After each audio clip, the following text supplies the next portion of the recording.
bahwasanya Desa Sukamaju sudah 39 tahun, tidak berasa 39 tahun. Syukur tadi disampaikan Pak Kades 39 tahun menunggu adanya perbaikan. Mudah-mudahan Pak Kades ya, nanti secara bertahap kami atas nama pemerintah daerah insya Allah baik tahun ini nanti kami akan melanjutkan kembali pembangunan khususnya di Desa Camari, Kecamatan Menarik ini nanti mungkin di daerah Ibu Mbak Sido ini sana ya. Nanti kita akan bertahap terus membangun Kecamatan Menarik untuk khusus jalan. Harus jalan bertahap. Di samping itu juga nanti di daerah sini Desa Kecamatan Suliwan di daerah Pak Sundoku ke dalam sana. Jadi semua akan kita bangun. Tapi mohon Bapak Ibu bersabar karena memang kami memulai pemerintahan ini dengan anggaran yang sangat terbatas dan memulai bukan hanya dari nol tetapi dengan kondisi terhutang pemerintah daerah. Akan tetapi kami berusaha hutang dicicil, pembangunan ke masyarakat juga dikedepankan. Inilah tadi sungguh-sungguh kami mencoba dengan Pak Sekda beserta perangkat pangkat di OPD, tentu juga didukung oleh para anggota DPRD kita untuk bersama-sama bagaimana membangun Kabupaten Kubu ini. Terkhusus betul-betul saya memperhatikan Kecamatan Menarik ini, memang beberapa kecamatan yang terdalam ini selalu menjadi prioritas karena saya tahu bahwasannya itu tadi seperti disampaikan Pak Kades. Kami betul-betul membangun di mana skala prioritas yang betul-betul dibutuhkan untuk masyarakat, itulah yang kita bangun terlebih dahulu. Jadi kami tidak mengedepankan apapun, betul-betul kemanusiaan menjadi tolak ukur utama kami di dalam membangun suatu daerah, kecamatan-kecamatan yang ada di Kabupaten Kubu. Tadi mungkin tahun ini yang 2022 ini insya Allah nanti warga kita Kecamatan Menarik Pak Camat nanti akan ada pembangunan lagi di desa-desa yang terutama kita mengejarkan jalan lingkaran dulu supaya nanti mempermudah akses. Harapan kami dengan terbukanya jalan utama seperti ini mempermudah kita mengeluarkan hasil produksi panen sawit kita, hasil kebun kita. Nah, dengan adanya akses jalan nanti semua tersambung dengan baik sehingga biaya untuk kita mengeluarkan hasil sawit, hasil panen kita mau sawit, padi, karet apapun bisa menjadi biaya yang lebih murah. Inilah cara-cara yang dilakukan pemerintah agar untuk meningkatkan kesejahteraan masyarakat.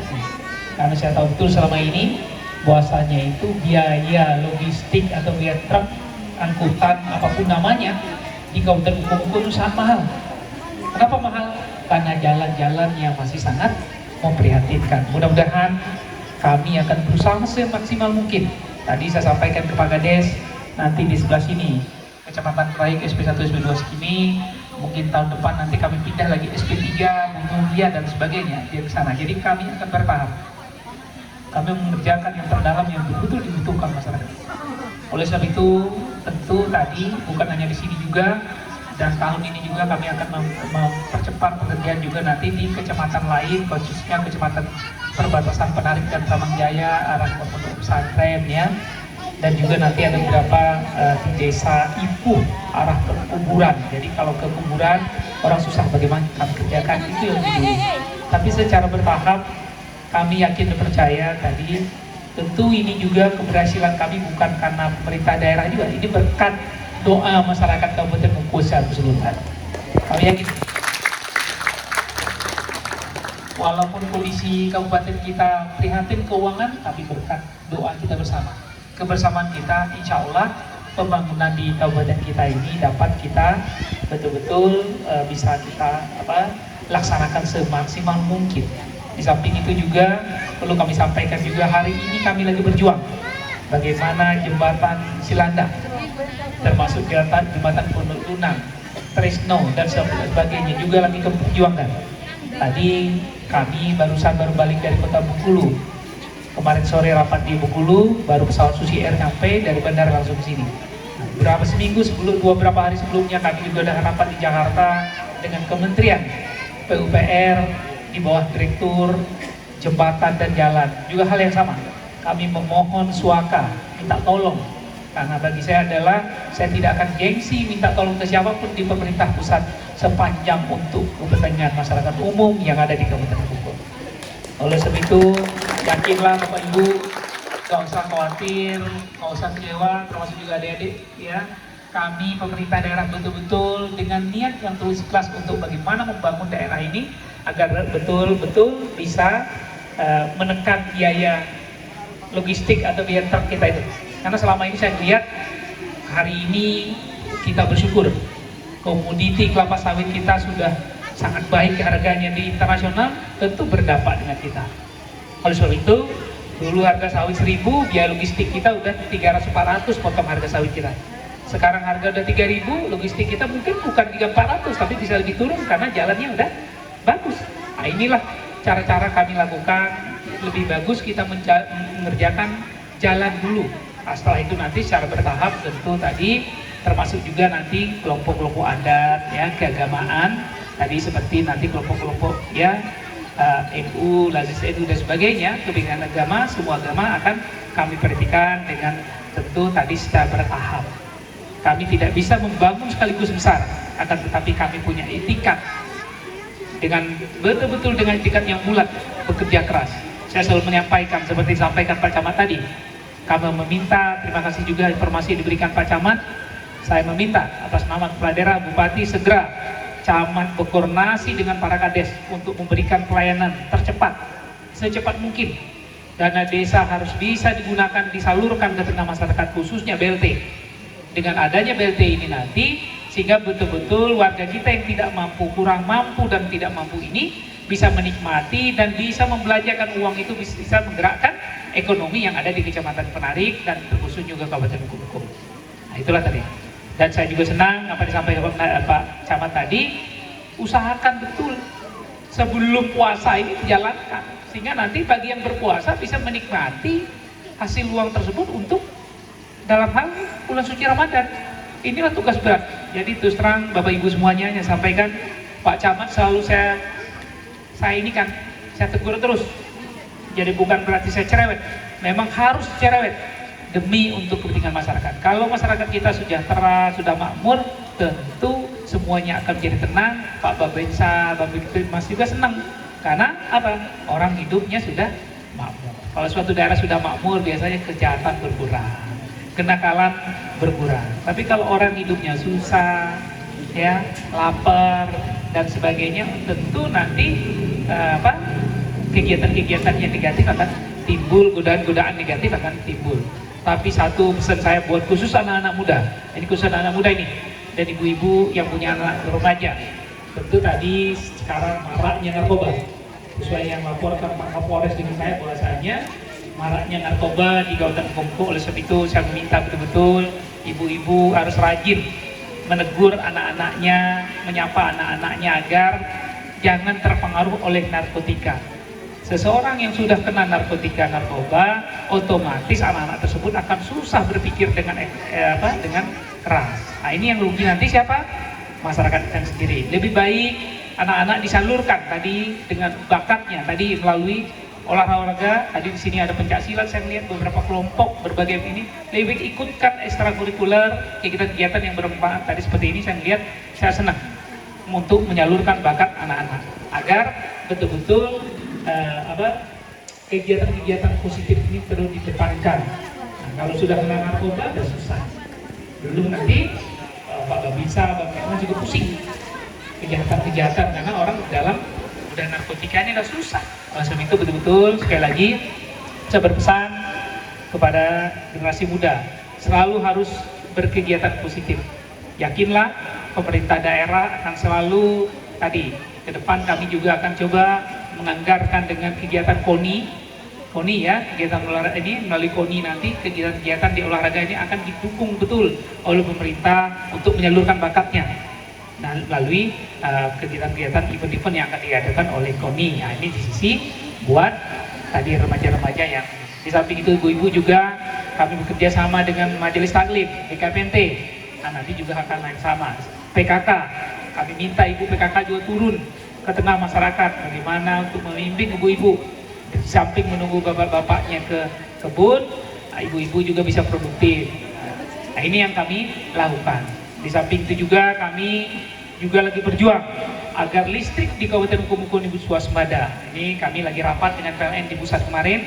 agar listrik kita ini swasembada. Kalau listrik kita sudah swasembada, ibu-ibu bisa bikin kue, bikin makanan apapun bisa dijual dan sebagainya. Tapi kalau listriknya aja terbatas seperti sekarang ini, biayanya terkait genset kan sangat mahal. Nah, ini kami terus berupaya, yakinlah kami berusaha semaksimal mungkin. Mudah-mudahan kalaulah PLN tidak mungkir, harusnya akhir 2022 atau paling lambat pertengahan tahun depan kita sudah terkoneksi, tersambung dengan listrik sejaringan Sumatera melalui jauhan Sumatera bagian tengah. Nah, inilah kami lakukan. Kemarin kami sudah rapat dengan Agrumko untuk membebaskan lokasi lahan untuk SUTT. Nah, di samping itu juga tentu lahan-lahan masyarakat yang ada di Kecamatan Lubu Pinang, Air Dikit dan sebagainya. Kami berusaha semaksimal mungkin terus melakukan yang terbaik. Tentu di samping itu juga nanti bagi anak-anak muda nanti ke depan juga kami persiapkan bagi yang ingin berwisata nanti di Muko-Muko, di Danau Nibung akan ditata terus semakin lama semakin bagus untuk kita bisa wisata, ya bisa berjualan santai dan sebagainya. Termasuk nanti di Abrasi juga seperti itu. Tahun ini kami sudah memulai lane clearing, pembebasan lahan ya lokasi, sehingga tahun depan sudah bisa dibangun. Sore-sore kita bisa santai menikmati matahari terbenam atau sunset, nah, sambil kita duduk santai untuk bisa makan minum dengan suasana kekeluargaan. Kami terus berupaya semaksimal mungkin untuk melakukan yang terbaik di samping pelayanan-pelayanan publik. Tadi mungkin dikerjasama dengan NU untuk lazis NU dan sebagainya. Bagaimana untuk meningkatkan harapan masyarakat, terkhusus Kecamatan Balik, adanya klinik. Kami berusaha semaksimal mungkin bagaimana menganggarkan secara bertahap klinik ini bisa dibangun sehingga nanti terkhusus masyarakat Kecamatan Balik ini tidak begitu jauh lagi untuk berobat. Nah, ini kami yakinlah kami dengan pengurus NU selalu berkoordinasi untuk betul-betul membantu memperjuangkan apa yang menjadi harapan masyarakat kita di Kecamatan Balik khususnya. Oleh sebab itu itulah tadi sekali lagi kami ucapkan selamat tadi Pak Kades dalam ada syukuran ini. Mudah-mudahan apa yang kita perjuangkan ini, yang kita lakukan hari ini merupakan tadi berkat doa semua masyarakat Lubu. Kami juga senang dalam bisa memperjuangkan apa menjadi keinginan masyarakat pada umumnya. Oleh sebab itu sekali lagi untuk yang terakhir mohon doa kami betul-betul kami sehat walafiat sehingga kami terus berjuang untuk memajukan Kabupaten Muko-Muko ini. Insya Allah setiap tahun Kecamatan Penarik selalu kebagian anggaran untuk membangun. Walaupun sedikit kami tetap bertahap. Tapi terus terang, kalau boleh saya jujur, Kecamatan Penarik selama saya memimpin Kecamatan Penarik inilah anggaran terbesar yang kami gelontorkan. Terbanyak. Kalau di kecamatan lain masih 600 meter 1 kilo, kalau di sini bisa 3,8 kilo sekali bangun. Mudah-mudahan kami kami betul-betul skala prioritas. Tahun ini juga nanti akan dibangun juga bertahap, apakah dari Wonosobo nanti apa dari Sidomulyo akan secara ini kan kita terus ini ya. Oleh sebab itu sekali lagi itulah tadi mudah-mudahan masyarakat bisa menikmati. Oleh sebab itu pesan kami adalah tolong juga dijaga. Jadi kalau muatan mobil, truknya jangan terlalu berat-berat juga supaya jalan kita tidak cepat hancur. Karena membangun ini juga sangat susah. Nah ini pesan saya ke Pak Kades, betul-betul disampaikan ke warga kita, jangan benar-benar over betul produksi ininya supaya jalan kita bisa awet. Nah itu tadi. Nah, di samping itu dengan bagusnya jalan, anak-anak pergi sekolah juga lebih lancar. Oleh sebab itu saya juga berpesan kepada ibu-ibu dan remaja, kalau jalan juga bagus ya jangan ngebut-ngebut juga. Nanti kalau udah jatuh, udah kecelakaan, Pak Babinsa, Babin Ketemas juga pusing, kecelakaan tinggi, Pak Bupati ya pusing lagi kita semua. Oleh sebab itu sekali lagi, jangan kencang-kencang bermotor, karena jalannya sudah bagus, jangan ngebut-ngebut betul ya. Inilah yang dapat saya sampaikan. Sekali lagi terima kasih banyak. Dan pesan saya terakhir ini buat Pak Kades, selalu perjuangkan tadi hak-hak masyarakat itu didepankan untuk mensejahterakan masyarakat. Dana BLT segera diluncurkan, 20% untuk ketahanan pangan lakukan ya. BLT usahakan habis 40% itu. Kalau nggak habis, koordinasikan segera dengan camat, bisa dibagi ke desa-desa yang lain di dalam Kecamatan Penarik. Kalau nggak habis juga dalam Kecamatan Penarik, baru kita tarik ke kabupaten untuk disalurkan ke kecamatan tetangga. Jangan sampai dana ini tidak terserap nanti ditarik oleh pemerintah pusat. Yang rugi siapa? Kita sendiri. Padahal masih banyak desa-desa yang lain masih sangat membutuhkan. Oleh sebab itu segera nanti Pak Camat laporkan ke kami bagi desa-desa yang kelebihan, yang tidak keserap dana BLTDD-nya, segera koordinasikan dengan camat dan pemerintah desa agar betul-betul nanti bisa kita alokasikan ke kecamatan lain. Mudah-mudahan dana BLT desa ini betul-betul bisa membawa manfaat kepada masyarakat kita. Di samping itu terus terang tadi dalam membangun Pak Kades sudah laporkan tadi ada untuk kepentingan sekolah, kepentingan agama, semuanya kita akomodir.